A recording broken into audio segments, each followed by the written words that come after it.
Sextou e está no ar o Ouro Fino em Campo, o programa da Ouro Fino Saúde Animal, uma empresa que trabalha com o agro, pelo agro e para o agro, ou seja, para você.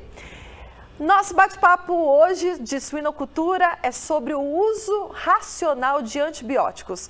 Bora conferir. Uma das grandes preocupações do sistema produtivo atualmente é o uso indiscriminado dos antibióticos. O uso excessivo de antibióticos pode comprometer a saúde dos animais. Mas quais será que são as consequências da resistência antimicrobiana? É sobre isso que a gente conversa hoje com a médica veterinária e também consultora técnica comercial de aves e suínos da Ouro Fino, Natália Riso. Seja bem-vinda ao programa. Olá, boa tarde, tudo bem, Gi? Tudo certinho. Ó, é um prazer receber você aqui com a gente, viu? Prazer é meu. Então, bora lá, bora começar esse bate-papo e eu já começo te perguntando, o que é a resistência antimicrobiana?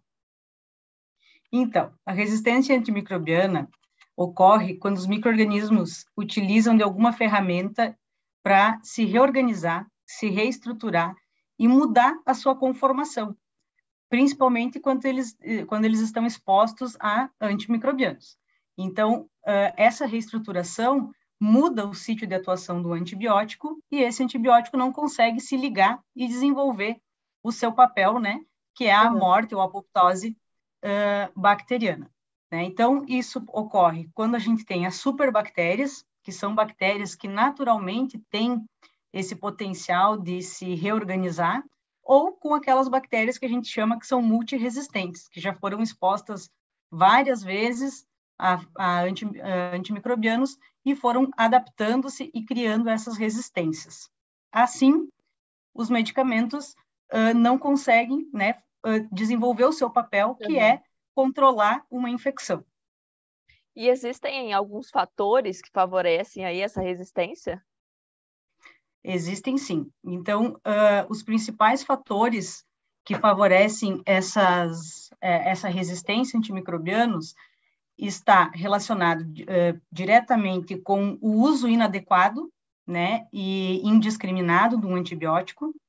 Então, quando a gente utiliza o antibiótico de forma indiscriminada, sem levar em consideração a dose de aplicação, de acordo com o peso do animal, ou o antibiótico para aquela determinada infecção, né, isso pode acarretar uma resistência antimicrobiana. Também, outro ponto bem importante é as doses recomendadas pelo laboratório, né, pelo fornecedor. Então, às vezes, a gente tem lá três aplicações subsequentes de um antimicrobiano. E na primeira aplicação, o animal já apresenta uma melhora e, por algum critério, é parado de utilizar aquele antimicrobiano. Tem que ser utilizada todas as doses recomendadas pelo laboratório. Então, a gente nota, assim, uma tendência muito grande, né, em utilização de drogas de aplicação de dose única, pela praticidade, né, de conseguir manipular o animal e aplicar aquela dose, e também por ter um efeito terapêutico já na primeira dose, né. E outro ponto bastante importante, de forma mais indireta, é a pressão de infecção. Então, quando a gente tem muitos micro-organismos, muitos patógenos circulando num plantel, acaba-se tendo a necessidade de medicar mais esses animais. E aí, a gente começa a lançar mão de ferramentas que talvez não sejam as mais adequadas para aquela infecção, né, para aquela exposição, e acaba tendo uma rotatividade de mais drogas e também de mais medicações. Perfeito. E é muito comum a gente ouvir que os antibióticos, eles são os responsáveis por tornar as bactérias mais resistentes. Mas isso é um mito ou uma verdade? Então, não existe, de forma geral, não existe um antibiótico que vai agir em 100% das bactérias. Né? Então, os antibióticos, eles atuam levando à apoptose e à morte das bactérias, de forma que 100% das bactérias não morrem, né, com a aplicação, sempre fica um residual ali bacteriano, e também eles agem em alguns fragmentos, descaracterizando essa bactéria. E os fragmentos que sobram ali, e as bactérias, células bacterianas que sobram também, que não vieram, não morreram, né, não foram controladas com esse antibiótico, elas estão ali. E esses fragmentos e essas células bacterianas, elas sofrem mutações. E essas mutações codificam uma nova célula bacteriana com resistência àquele sítio de atuação. Então, ela muda o alvo, né, o sítio-alvo, para a molécula bacteriana do antimicrobiano se ligar e causar a apoptose. Então, que são, né, como eu comentei anteriormente, que são as superbactérias ou bactérias que foram frequentemente expostas a antibióticos. É importante dizer também que esses fragmentos, né, adaptados, que essas porções de bactéria, que a gente fala que é um material genético, eles podem ser transferidos de uma bactéria para outra de forma horizontal. Então, as bactérias que estão lá no trato gastrointestinal, que não são o foco de atuação de um antibiótico, que não são patogênicas, elas podem adquirir essa resistência das bactérias que foram quebradas, que sobrou fragmentos, que foram readaptadas, que foram reconstruídas com um potencial de resistência a antibióticos, elas podem adquirir aquele fragmento resistente e passar também a ser resistente. Bom, a gente falou aí um pouquinho sobre causas, mas agora eu quero falar sobre as consequências. Quais são as consequências causadas dessa resistência antimicrobiana? Então, a resistência antimicrobiana é uma grave ameaça, né, hoje para a saúde pública, pois põe em risco toda a prevenção e tratamento de infecções que até então são considerados eficazes e que passam a não ter mais ações, né?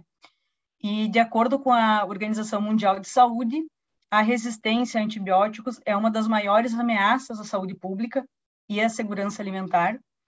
Todos os anos, cerca de aproximadamente 700 mil pessoas morrem por infecções causadas por alguma bactéria que não é resistente a algum antibiótico, né, que não consegue ser tratada. E, de acordo com os dados da Organização das Nações Unidas, estima-se que lá em 2050 a gente vai ter uma perda de pessoas aí em torno de 10 milhões de óbitos por ano que vão morrer devido a infecções não tratáveis. Né, por agentes, é um número extremamente alto, mais alto que acidente de carro, mais alto que mortes ocasionadas por câncer, né? Então, por agentes que vão estar vai ser superbactérias, super resistentes, então não vai ter uma alternativa, né? E aí fica aí a importância de a gente fazer a nossa parte como produção animal, né? De cuidar dos recursos antimicrobianos que a gente tem hoje no mercado, que já se tem resistências, mas que a gente saiba utilizar de forma bem criteriosa. Bom, e aí, diante de tudo isso, então, como evitar essa resistência do uso de antibióticos? Principalmente a gente fala aí da questão de manejo, de seguir a dose correta de bula, né? Também do acompanhamento de um médico veterinário, no caso dos animais, né? Olha, principalmente como evitar a resistência é o uso consciente e crítico dos antimicrobianos, né? Então, buscando preservar as moléculas que a gente tem disponível hoje no mercado, tentando sempre fazer uma escolha de uma molécula frente a um desafio de forma assertiva. Quando a gente tem um desafio de um agente infeccioso, a gente tem que saber contra quem a gente está lutando. E quando a gente tem aqueles casos que não são os casos clássicos, né, de uma doença infecciosa, de acordo com os livros e com a vivência, é muito importante que a gente, antes de utilizar uma droga, né, um antimicrobiano, que a gente faça uso de análises laboratoriais para que saiba exatamente qual que é a melhor droga aplicada nesse desafio frente a esse micro-organismo, né? Outro ponto também é realizar sempre corretamente, né, os tratamentos de acordo com as doses adequadas pelo peso de animal, as aplicações, né? Então, hoje, nós, como Ouro Fino, a gente tem essa tendência de trabalhar com antimicrobianos de dose única, né? Garantindo níveis terapêuticos na única aplicação e também visando a praticidade da manipulação do animal, do manejo, né, do estresse. A gente sabe que o dia a dia da granja não é muito fácil, né? Então, essa é a importância de a gente ter um antimicrobiano ou até mesmo um outro terapêutico de forma de dose única, né? E ainda, outro ponto que a gente pode levar em consideração, visando mitigar a resistência a antimicrobianos, é as questões sanitárias das granjas de produção, né? Então, todas aquelas ações que a gente fala de biosseguridade, de biossegurança, né? Controle de pessoas, controle de tráfego, todos esses pontos é muito importante, porque tu tendo um programa de biosseguridade bem implementado, você vai ter uma redução de patógenos, você reduz a pressão de infecção, você reduz o uso de medicamentos e você reduz, né, por conseguinte, o teu custo de produção, né, e também a resistência a antimicrobianos. Com certeza. Bom, você falou sobre biosseguridade e é sobre isso que a gente já conversa na próxima semana. Então, quem estiver acompanhando aqui o Ouro Fino em Campo, fica de olho na próxima semana também. Tem mais informações aí sobre a biosseguridade. Natália, muito obrigada pelas informações e pela participação aqui no Ouro Fino em Campo com a gente. Muito obrigada, é um prazer estar aqui falando sobre um assunto tão importante, né? Que não sai de foco nunca. Nunca. É um assunto que tem que estar sempre em pauta, né? Exatamente. Muito obrigada pela oportunidade. Obrigada, Gi, pelas informações de hoje. Pausa rapidinha no Ouro Fino em Campo. No próximo bloco, a Ju Pires, da nossa Central de Relacionamento com o Cliente, está aqui no Ouro Fino em Campo para responder pergunta de indectocida, período de carência. Importante, hein? Não saia daí, volto já já.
Estamos de volta com o Ouro Fino em Campo e ó quem já está comigo aqui no estúdio, a Ju Pires, da nossa Central de Relacionamento com o Cliente. Ju, obrigada por ter participado essa semana aqui conosco, viu? Imagina, Ju, é um prazer sempre. Ô Ju, a pergunta de hoje é do Joaquim, que mandou no nosso Zap, que mudou o número, hein? 16 35 18 20 25, certo? Isso mesmo. Muito bem, até eu estou decorando. Vamos colocar aqui. Joaquim pergunta qual o período de carência para abater os animais após aplicar o Evol, indectocida da Ouro Fino. Sim. Joaquim, o período de carência após a última aplicação do Evol para abate são 22 dias. Então é um produto super tranquilo para você inserir aí no protocolo de entrada de um confinamento. Certo. Ju, obrigada pela sua presença, viu? Obrigada, Ju. Até a próxima. Até a próxima. Obrigada também pela sua companhia. A gente vai ficando por aqui, mas amanhã tem a nossa edição de sábado, 9h30 da manhã, horário de Brasília, na telinha do Terra Viva e também no nosso canal no YouTube. Forte abraço, aproveite o final de semana com quem te faz bem e até amanhã. Tchau.